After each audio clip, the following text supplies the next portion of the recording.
as we finished up our work on Ravenholm, we couldn't shake the feeling that the transition from Eli's lab just wasn't working. It was far too abrupt. Eli's lab connected directly to the streets of the town where you'll be shortly, and the section you're standing in didn't exist. We had just made this promise at the end of Eli's lab: we don't go there anymore. And we liked the overall build-up we'd created, but when the player got to Ravenholm, they were immediately dropped into combat with zombies without any room for tension building. So we built this section and the subsequent tight corridors to address that in a way we were happy with. We slowed the pacing, focused on art and lighting, and got you ready to experience why we don't go to Ravenholm anymore. Ravenholm Gameplay Focus. After watching many playtests of Ravenholm, we knew the core gameplay of the level revolved around the gravity gun and physics. Once equipped with that knowledge, we felt we could appropriately build the transition into Ravenholm and help the player learn and understand a bit about what the upcoming experience would be. This happens often. We build the level track, figure out what's working, and then design its prologue. We built the following set of rooms with that table setting in mind. The brutality of the tools we provide the player seemed to aid in setting the mood we were striving for, helping to shift the tone from the safety of Eli's lab to something darker and more frightening. Bringing physics to the enemies. The physics traps in Ravenholm were some of the first gameplay elements in the level that we were really happy with, but they lacked player agency. It was the saw blades that helped us figure out what Ravenholm was truly about. With saw blades, the player was able to bring physics to the zombies instead of leading zombies into the physics. Once we had that understanding, Ravenholm evolved rapidly. We kept combing through the map, looking for anything, especially anything unusual, that could be turned into a tool or weapon for the player. Player tools. By this point in the game, players have a lot of experience with Half-Life 2's physics, but they've just received the gravity gun, which provides a whole new way to interact with the physics objects in the game. We iterated on a variety of the physics objects that the player could play with, things like saw blades, the catapults, explosive canisters, traps, spears, and so on, and honed in on the ones that worked well with the physics gun and cut the ones that didn't. Then we went about stripping the levels of ammunition items so that the player had to rely on these objects to survive.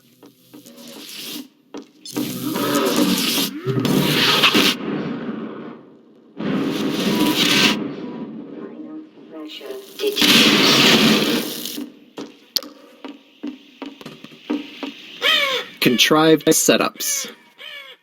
There's a pretty obvious contrivance in a bunch of the gravity gun and physics object training.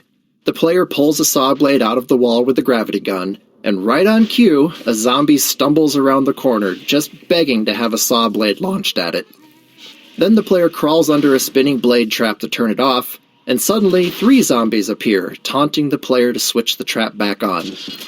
We didn't have much time to iterate on this section, so we needed setups that worked for all players, not more open-ended ones that relied on them making the right move. While this kind of design has the potential to reduce players' creativity, in this case, we found that they didn't seem to mind that we forced their hand a little bit. Paint cans. Once we started to succeed at making the gravity gun and physics gameplay the core of the Ravenholm experience, we started to go through the levels and look for objects that we might have overlooked as we were busy working with the really aggressive things like saw blades and exploding canisters. One of the things we found was the paint can, and it was simple enough for us to sort of reinforce player expectations by having the paint can splatter paint on the zombies when you threw one at them.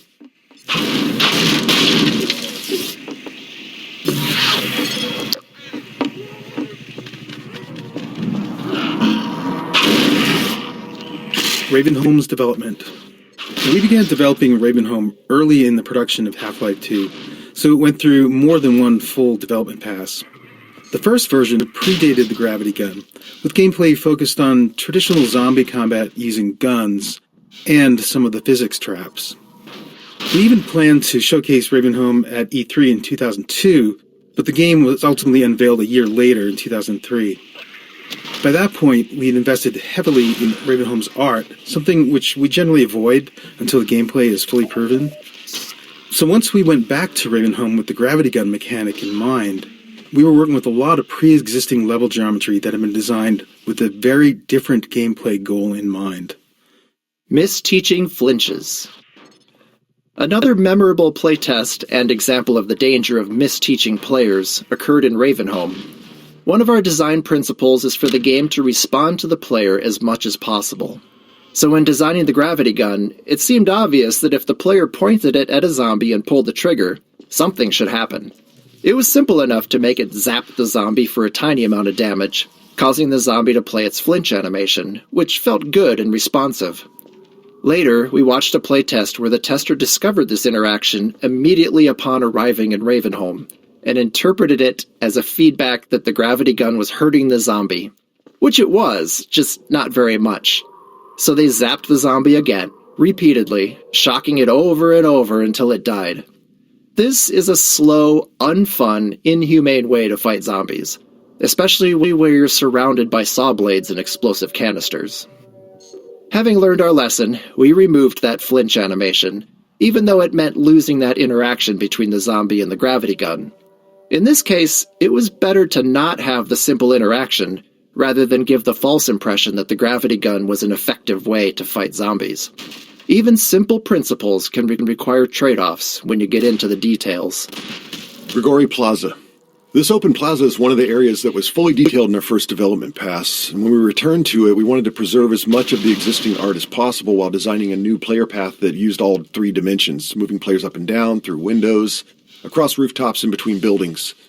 It wasn't a large space, so we had to squeeze as much track out of it as possible, and since that started as an art-focused area, it was light on gameplay and we needed to address that playtesters tended to fly right through it. And to top that off, it was already pushing our rendering performance budget with little room left for anything new. The challenge became finding small additions to slow the player down by adding threats around corners and into every nook and cranny of the level.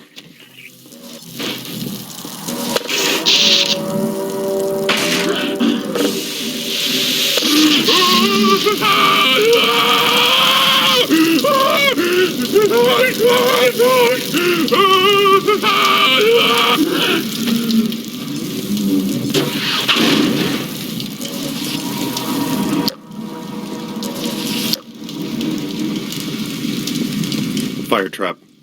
This fire trap was originally intended as a visual showpiece for the fire system before a level designer repurposed it as a gameplay element for Ravenholm.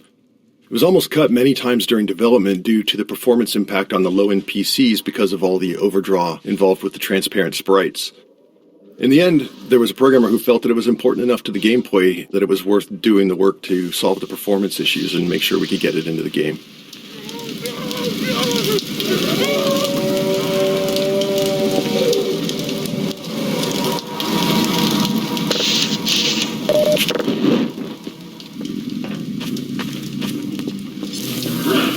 Hallway cupboards.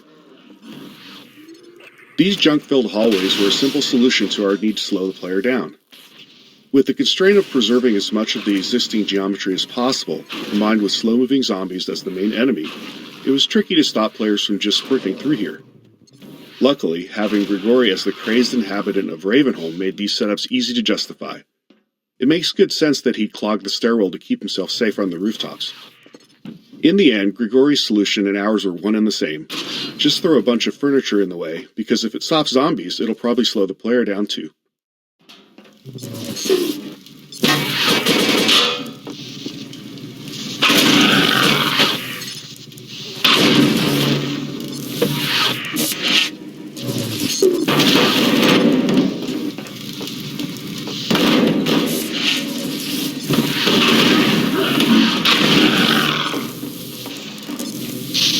Poisoned head crabs. This room unintentionally introduces poisoned head crabs.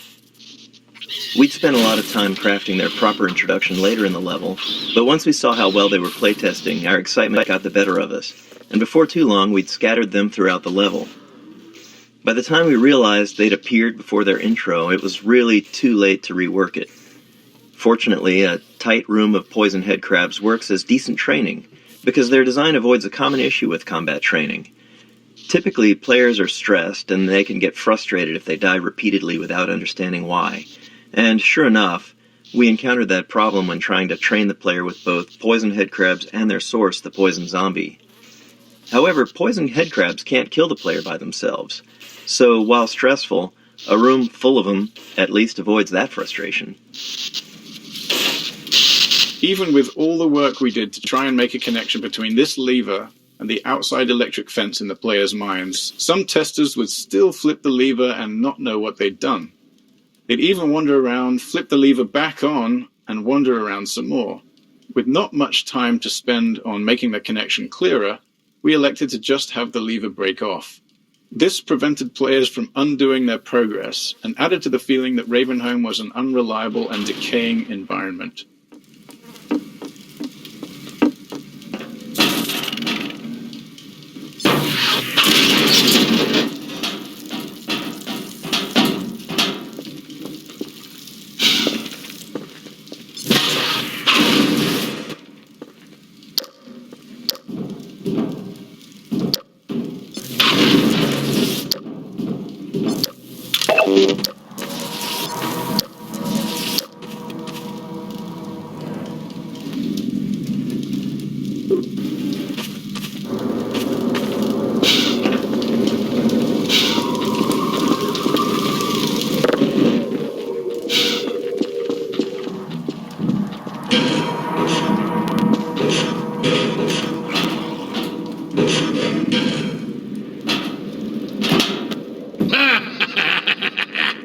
Well done, brother. Make free use of my traps, but take care not to fall in them yourself. Behind you! In Ravenholm, you do well to be vigilant. We all went to Ravenholm. When fans talk to us about Half-Life 2, Ravenholm is often the most remembered section. Thanks to its multiple development passes and the density of the material in it, more members of the team are represented in Ravenholm than anywhere else. It was where we figured out how to apply our artistic pipeline to the set pieces and mood we wanted, how physics and gameplay combined with the gravity gun, how headcrabs and zombies need to evolve for Half-Life 2, and much more. Looking back on it now, it reassures our belief in individual empowerment over centralized design. Ravenholm is dense, highly efficient in its gameplay and artistic execution, and the sum of many small contributions by individuals who understood how they could push it just a little further with their own unique capabilities.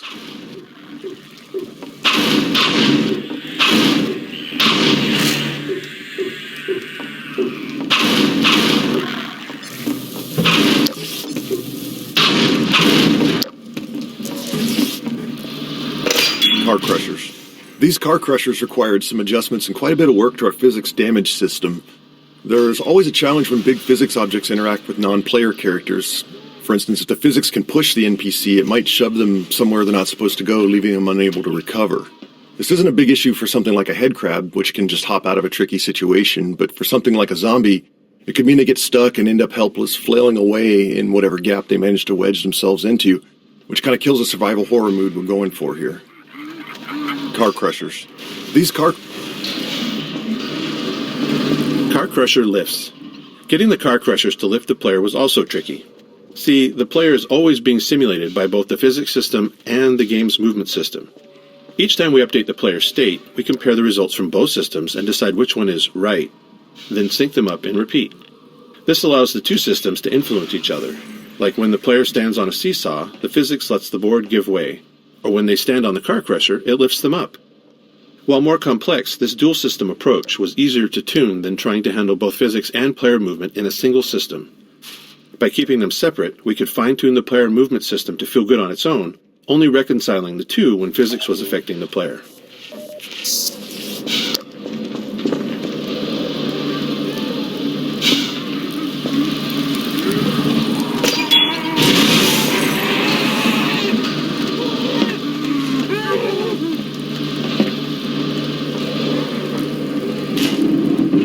Better and better. I am Father Grigori. You have already met my congregation.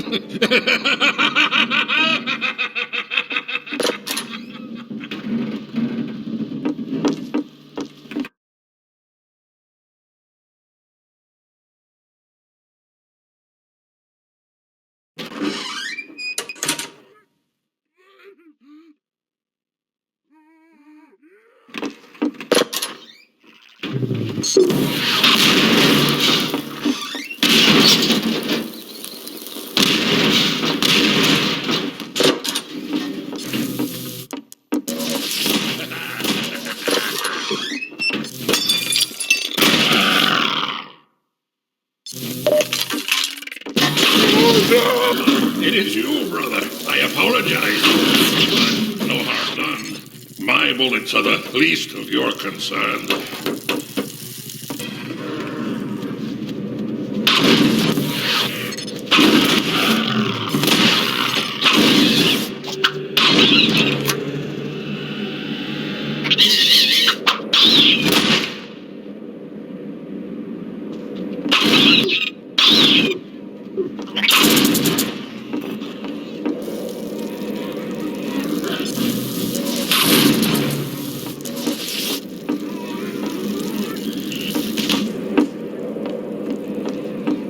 Pacing switch. Now that the player's through the training section, we can start shifting the pacing from moody, claustrophobic spaces to more combat-focused action arenas. With the player familiar with the various physics tools in the environment, we can start mixing those into open spaces and just give the player the freedom to choose their approach.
Although they call me crazy, I care not, for thou art my helper, my strength, and...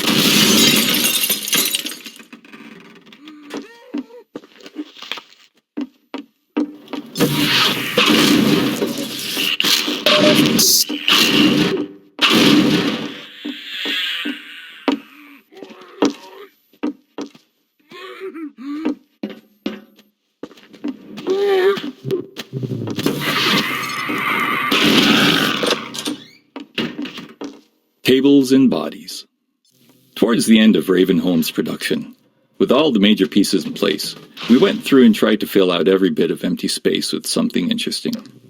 In doing so, we had to be careful to use what we already had and not create anything new, as we couldn't risk introducing more bugs.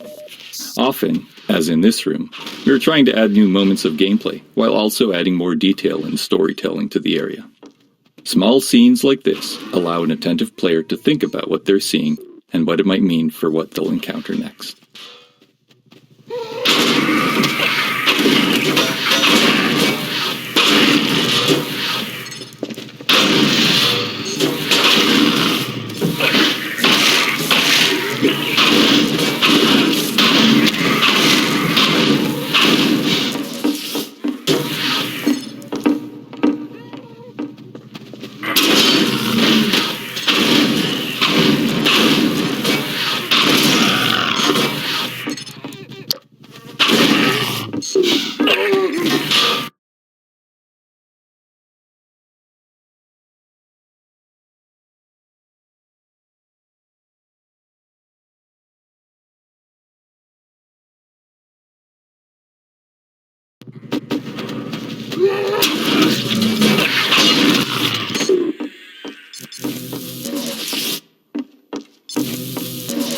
Fast Zombie Introduction.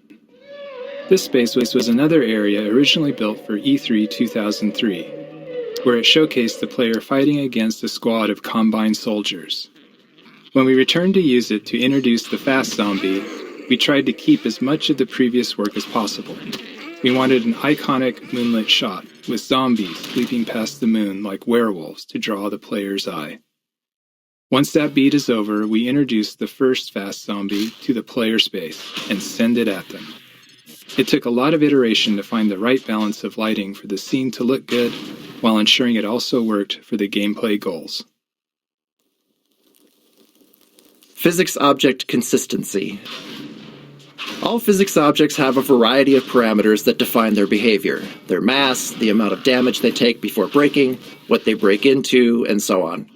During development, these parameters were specified by level designers for each item, which is how most things in the game worked. But later in development, we realized we'd created a problem for ourselves. There were thousands of physics objects in the game, and no method to ensure consistency across them. As a result, a cardboard box might break apart with a single pistol shot in one level, and be completely invulnerable in another. Internally, we generally referred to these inconsistencies as level designer crimes. To fix these, and to deliver some justice, we built a system that enforced consistency on all physics objects based on their visual model. Since most of the game had already been built, we were forced to allow level designers to explicitly opt out of this system for rare edge cases where they needed to do something criminal to preserve what they'd designed. Internally, we refer to these designers as recidivists, some of whom perpetuate their life of crime at Valve to this day.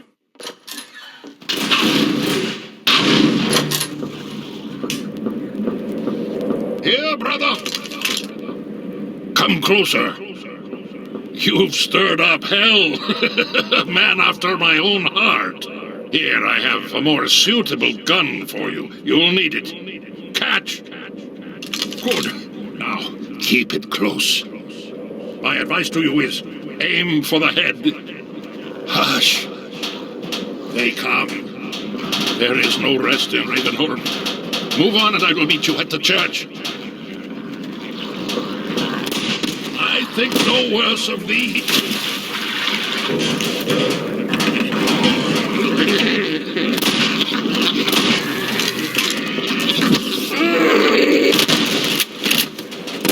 Rest, my child.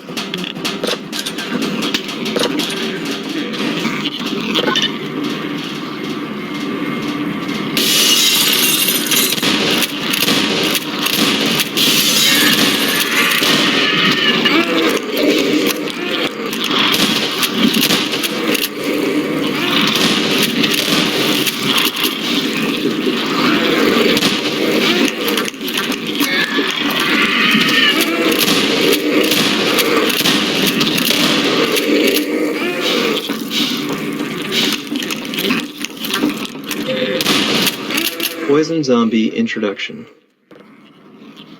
Constraining the player in a tight space while providing them with a view outward is a useful way to increase the chances that they'll notice something we want them to see. Here, we draw the player's attention with the sound of a wail before the poison zombie itself becomes visible.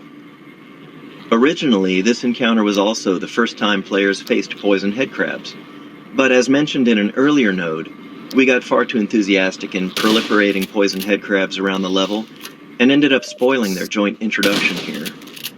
In the end, however, these first encounters worked better as separate instances anyway.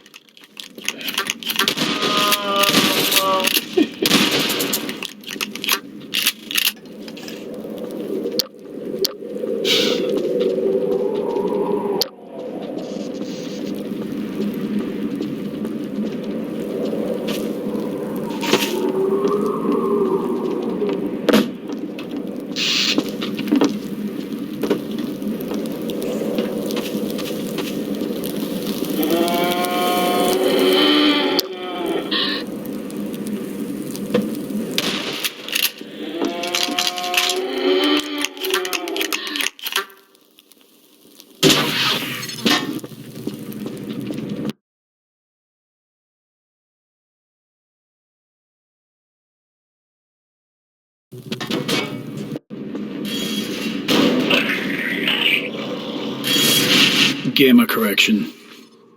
Our game engine has a rendering system that's responsible for taking the entire state of the game and calculating a color value for every pixel on your screen to represent that state. But code and software from other people are involved in the process of calculating those pixels as well. As an example, the software and hardware in your GPU and monitor. At one point during development, we were unhappy with how our characters looked, In particular, we thought that they looked waxy or sickly. Their skin was wrong. We spent some time tuning our lighting, but we just couldn't get both our characters and our world to look right. Luckily, we still had a fully featured software renderer, which allowed us to run the game without a GPU, because this was an era where many players still didn't have one. And looking at the game on that renderer, we noticed that our lighting didn't have the same problem. So we went through our code with a fine-tooth comb, trying to figure out where our rendering code was doing something wrong when it was working with a GPU. After failing to do so, we tried talking to the GPU manufacturers, asking them to double-check they weren't doing anything wrong with the pixel values we were passing them.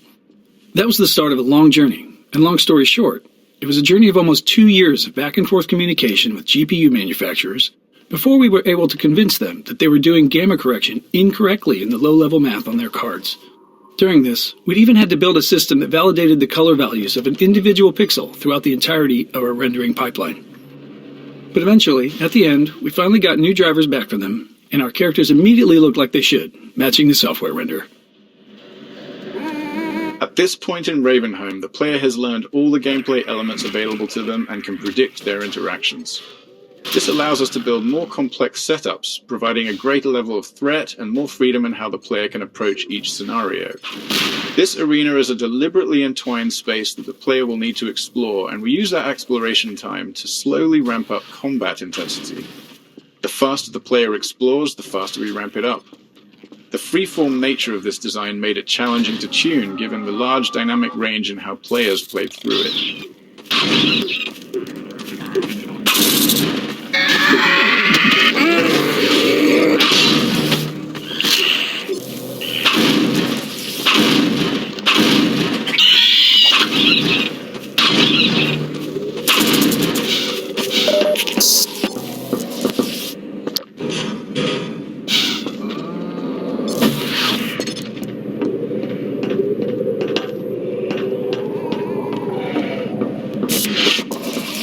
Playtester archetypes. Iteration and regular playtest were the lifeblood of Half-Life 2's production. Every week, we'd quietly watch over the shoulder of a player going through the section we were working on, taking notes on what worked and what didn't. It was important for us to test with a wide range of skill levels, to be sure that we weren't making decisions that only worked for some. Over time, we learned to choose specific types of playtesters based on the development stage we were at. Early on, we used experienced gamers, usually teammates, who could handle rough, unfinished areas and were good at explaining their thought process. For combat testing, we'd find players of all skill levels, especially those creative in their usage with the tools. Finally, as sections became more polished, we focused on beginners, people who didn't play games much or weren't familiar with first-person shooters. Even if they weren't necessarily someone who might buy the game, we often learned something valuable from watching them. How came you here, brother? This is the wrong side of town for you. Did I not tell you to seek the church? Mend your ways before it is too late.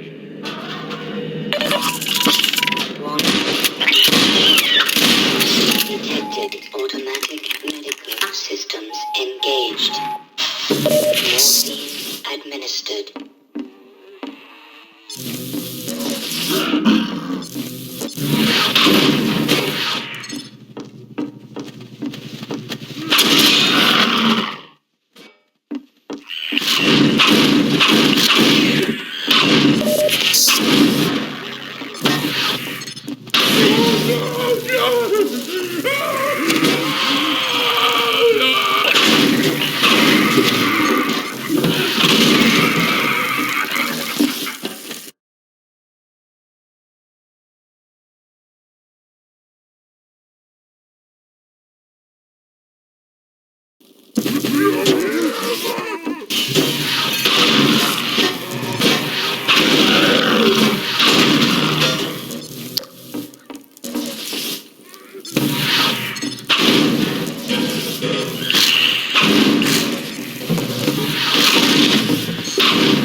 final arena.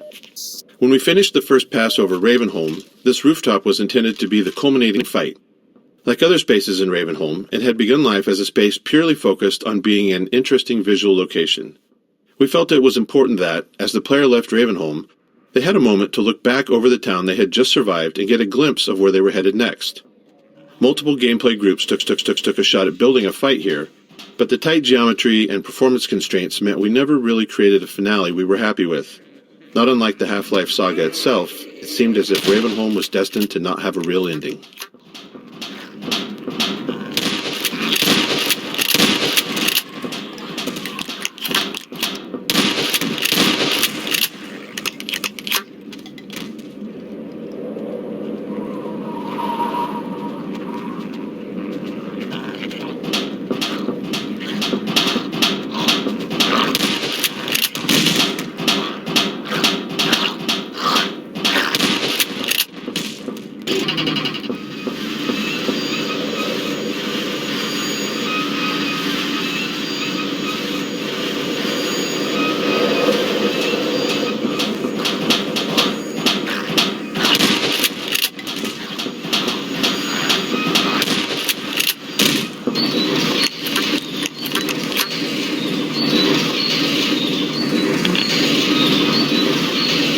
Almost there, brother.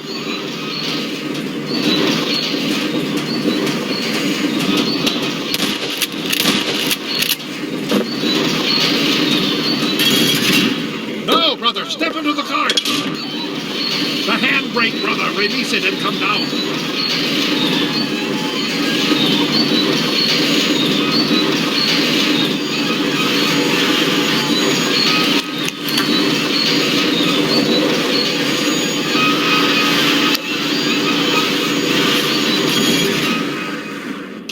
Greetings, brother. And so we meet at last. You are to be commended for avoiding my traps. The work of a man who once had too much time on his hands and now finds time for nothing but the work of salvation. I suspect you have little wish to remain in Ravenholm, so I will show you to the mines.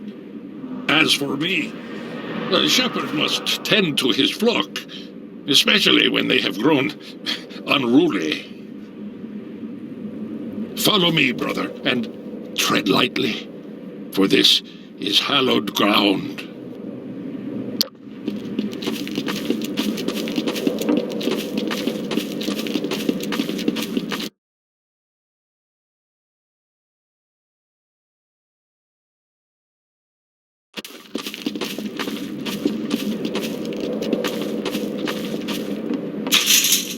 Response rules.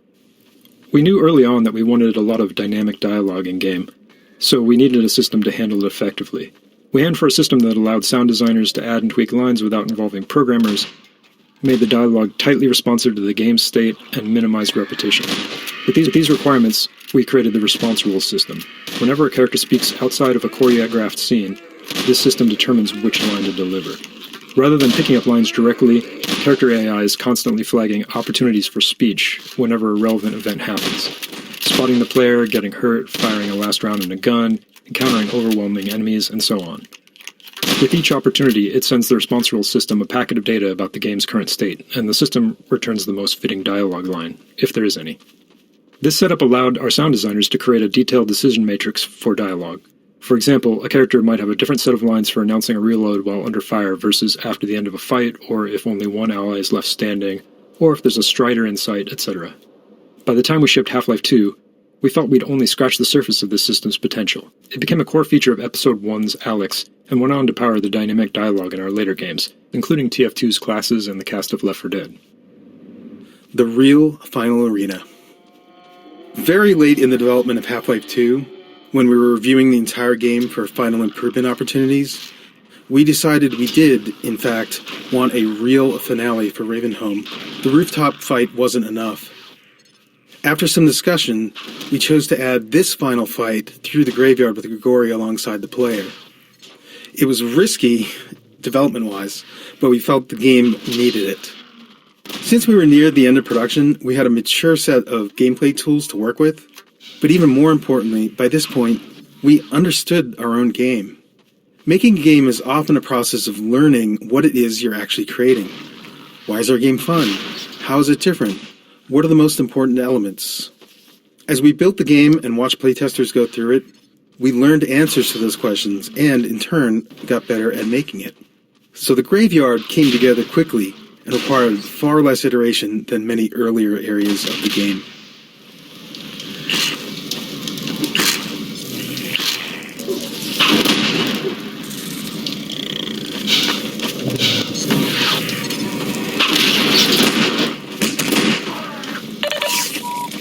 Warning. Blood toxin level detected. Emergency. User death imminent.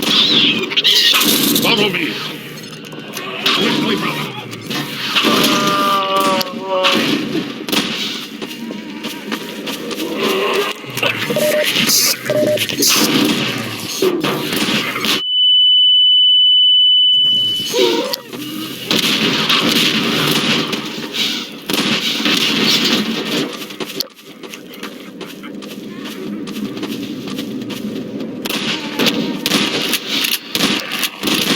Think no worse of thee.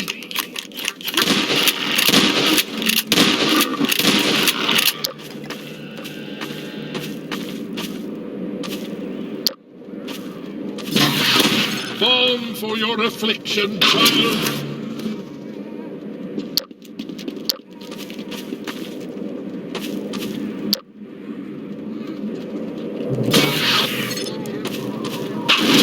Hurry while I hold the gate.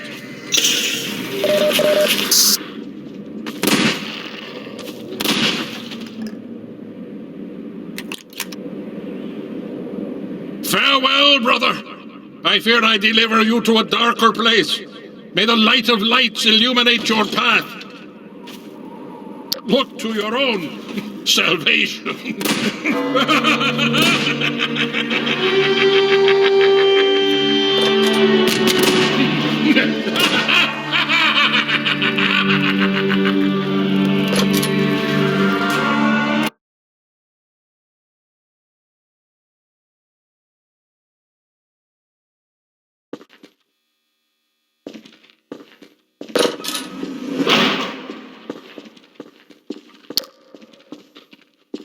The complex route the player takes to safely navigate this mineshaft gives them plenty of time to see what's waiting for them at the bottom. And surprise, it's headcrabs. Honestly, it's often headcrabs. But in this case, it's poison headcrabs, which are fun by themselves, but a real riot when you add fast headcrabs into the mix. These two guys make a great combination. Neither is particularly dangerous on its own, but together they're incredibly lethal. Once poisoned, a single hit from a fast headcrab is enough to kill the player. And this is what biologists call symbiosis. At least that's what we think.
pep rally. This section of game track was added late in development, after we moved Eli's lab and Ravenholm to come before Coast. While you might think that we build the game linearly, we actually split up into 3 different groups and worked in parallel on different sections, starting mostly in the middle of the game. Each group's first pass focused on nailing down the core of their section before they moved on. And then once we had a rough version of the whole game laid out, we went back over each section to polish it, adding successful elements from other areas and removing what wasn't working. In some cases, such as in Ravenholm, entire sections were moved. And then, after Ravenholm was relocated, we needed a new piece to connect it to the coast, which is the area you're entering now. Given the time constraints, this short section was built using existing, proven gameplay elements, like snipers and combine soldiers. Half-Life 2's physics gave us a variety of tools to make combat more exciting. For instance, when enemies miss the player, we subtly redirect their shots toward breakable objects nearby, adding mayhem and creating that action movie feel. We also employed physics to add hints. We created what we called ragdoll magnets across the game to make enemy corpses fall in interesting and dramatic ways, such as off ledges or into the path of a train.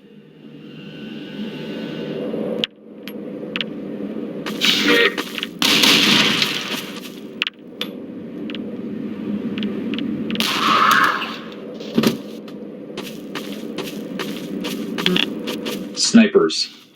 The Half-Life 2 team was never very large, so we were always looking for ways to create new gameplay without high asset production costs.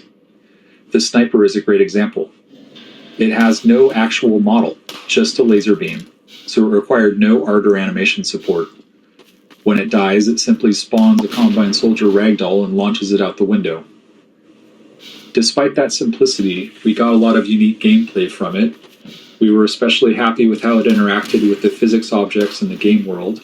Players are used to exploiting explosive objects near enemies, so it felt fitting to have an enemy that flipped that dynamic when the player was in cover.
Who's hurt?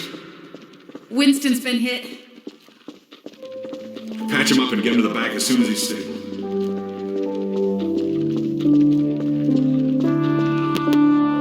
Gordon Freeman. It's incredible you made it. We've been getting communications from Alex. I'll see if I can reach her again. Follow me.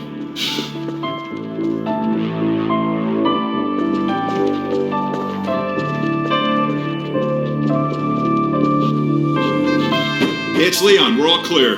And I've got Gordon Freeman. Dr. Freeman, you're kidding. Look, I've been on the line with Alex.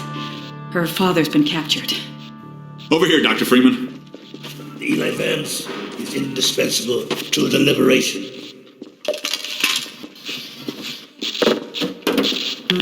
Coast kickoff. This interstitial scene came along late in development to connect Ravenholm to Coast. Noticing a trend? Quite a bit of the connective tissue in our games comes together late. In this case, that meant cutting corners wherever possible. We didn't even have time to animate Alex on the monitor.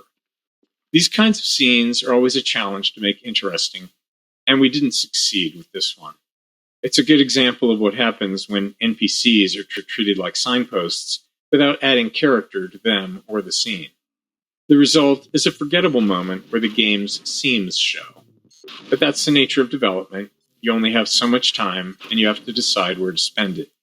Kleiner's lab and Eli's lab were much more important, so that's where we focused our efforts.